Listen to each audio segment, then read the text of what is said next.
The episode kicks off with zombies roaming the city. Akira and his friend Kinsho find themselves in a clock museum, and Akira spots a clock worth 850,000 pounds. His excitement is palpable as he exclaims joyfully, "I never could have afforded something like this with my meager salary from that exploitative company." Akira muses to Kinsho. But then Kinsho points out an even more extravagant clock, worth a staggering 9.83 million pounds. They revel in the beauty of these luxurious timepieces, capturing the moment with exuberant photos. Akira crosses off wish number 15 from his list, which was to own a genuine gold watch. As night falls, Akira checks the water supply and remarks to his friend, "The water's run out, Kinsho. And it looks like the power's out too." Kinsho chimes in, "No surprises there.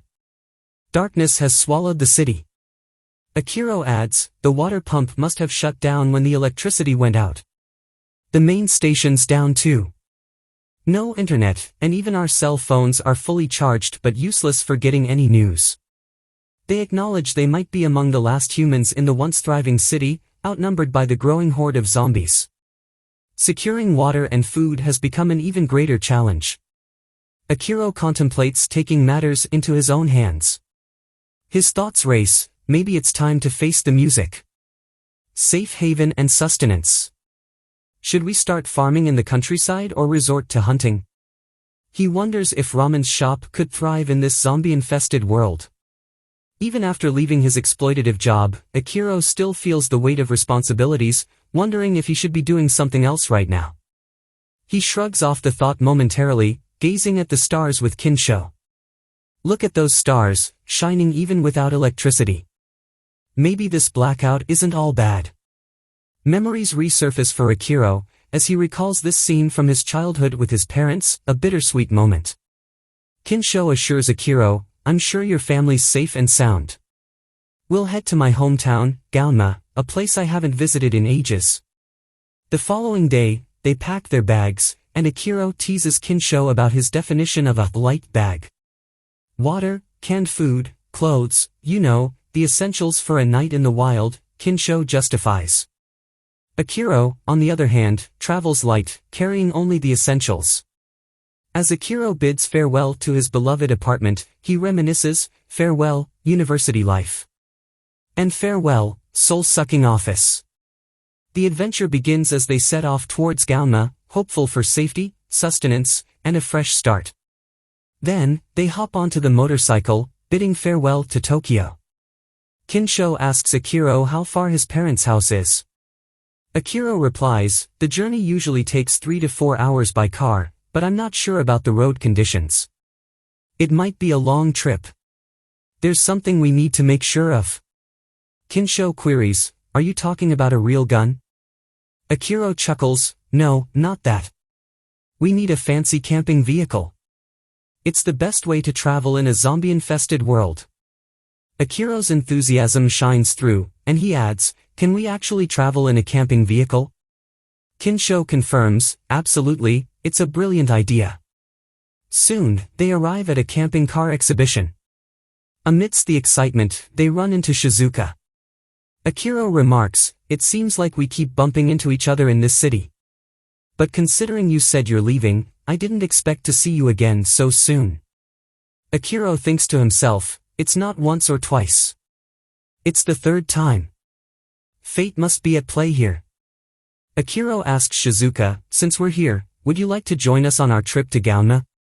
She declines, saying, "I don't have enough spirits to form a team with you two. I fear I'd refuse your offer even though I appreciate it." Akira is taken aback and saddened because she rejected his offer. Kinsho then asks Shizuka, "Do you have a driver's license?" She replies, "No, I don't have it with me. But logically, in emergency situations, the safest way to travel long distances while avoiding risks is by using a camping vehicle. I've learned that from zombie movies." Akira is surprised, "I didn't expect you to be into zombie movies." Shizuka responds, "Well, I've watched them, about 100 or so. I use them as reference." Kinsho is amazed and says, "That makes you a big fan." Shizuka retorts, either way, a camping vehicle is the optimal means of travel in a zombie-infested world. Akira's melancholy lingers, but suddenly, he asks Shizuka again, why don't you come with us? However, Shizuka declines the offer once more.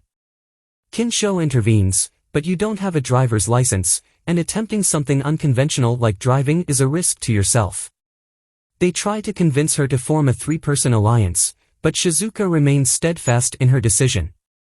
Travel will be much more enjoyable if the three of them are together.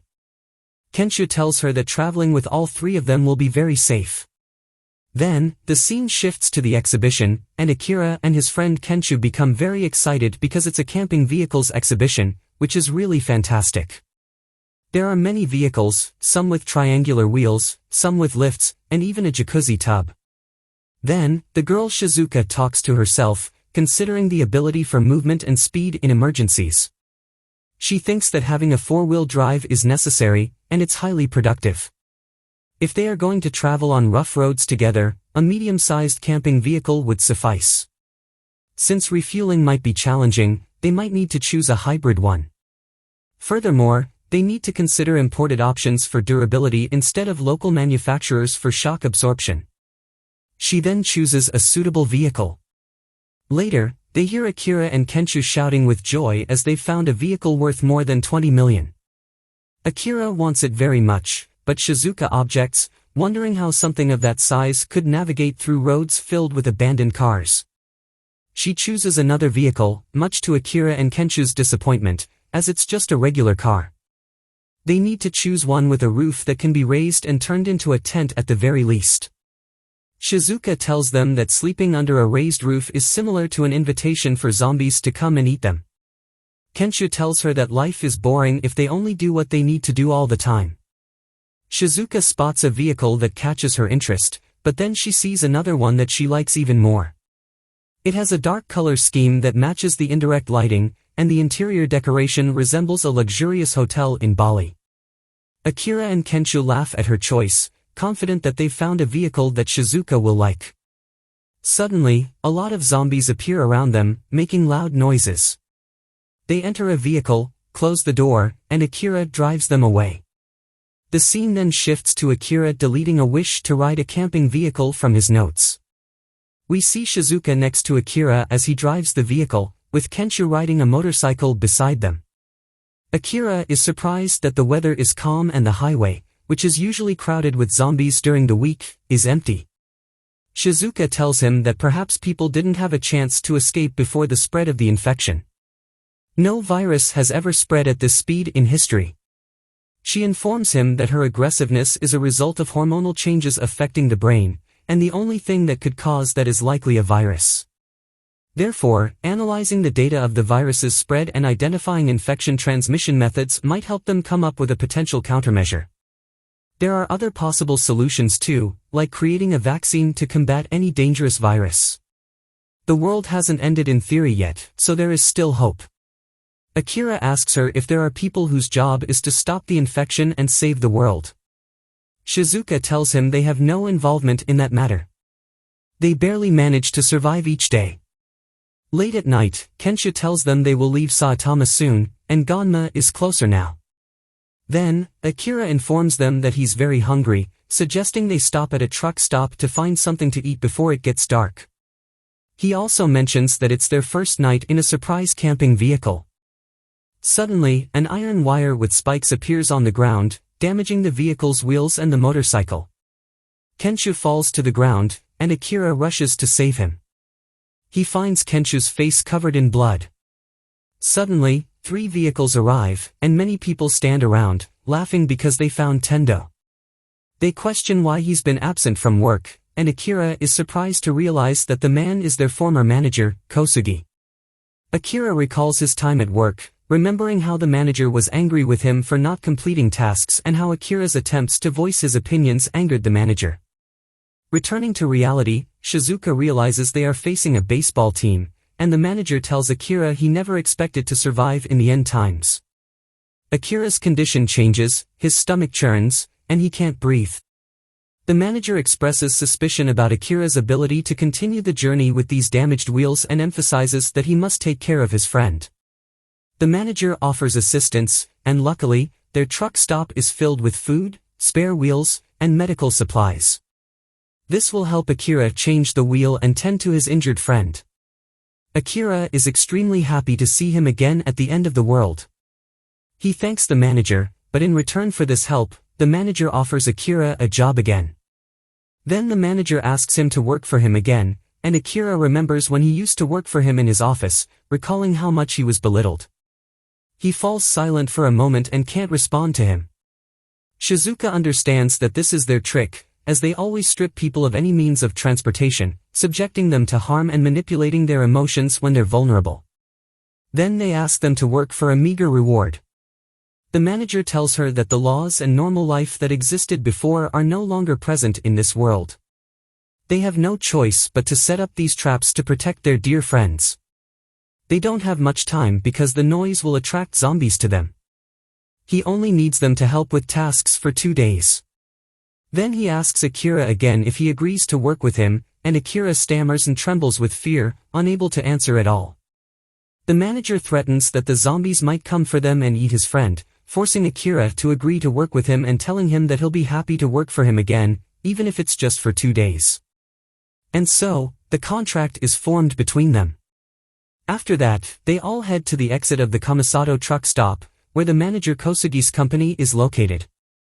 The manager informs Akira about his tasks, starting from today, which include working on the loading dock and reinforcing the barricade. These are simple tasks that anyone can do. They see everyone there exhausted from work, and they appear to be forced into it. The manager tells Akira that the work will be very challenging for him since he lacks experience, but he'll regain his skills quickly. Shizuka and Kenshu enter the room to treat his wounds. Shizuka asks him to rest for now and not to worry because he doesn't have any broken bones.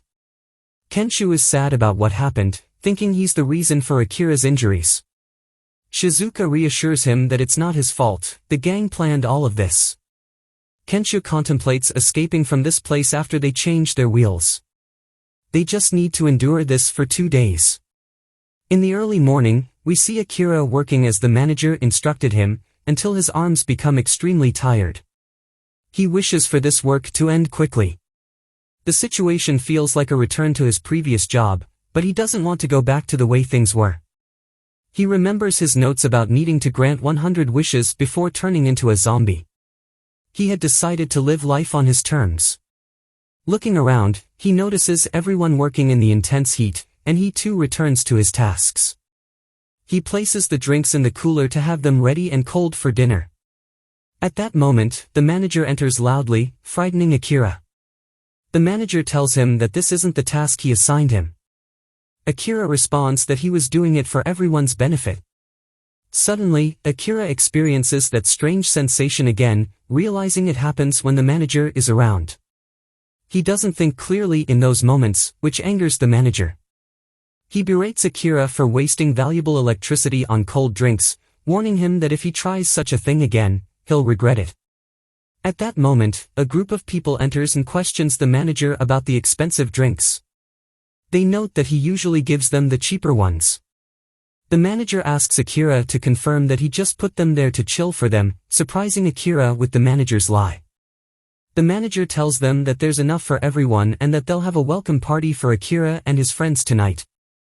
It's a small gesture of gratitude for all the work they do for the company around the clock. The group is pleased and surprised by the manager's generosity. On the other hand, Akira witnesses a horrifying scene as the manager uses zombies to carry the load. The manager tells him that they are a good workforce if used properly. They are merely tools without their own will, forced to be silent and continue working. Akira also becomes a tool like them, feeling insignificant and helpless. The manager gives him a terrifying look and emphasizes that Akira is far less valuable than he thinks. He instructs him to follow his orders and be useful like those zombies. Tools like Akira only work and obey. Understanding his message, the manager leaves Akira, who is left feeling deeply disturbed and fearful. Kenshu, Akira's injured friend, notices that Akira was acting unusually that day. Kenshu knows that the man is his former manager, but he wonders why Akira accepted everything so easily. Mekazuki informs him that forgetting is impossible, even if your brain knows they're controlling you abnormally. Your heart never forgets. Meanwhile, we return to Akira, who is carrying a heavy box, completely exhausted. He works like a machine, just like the zombies. Suddenly, he collapses from fatigue and faints. The episode ends here, promising thrilling events in the next episode.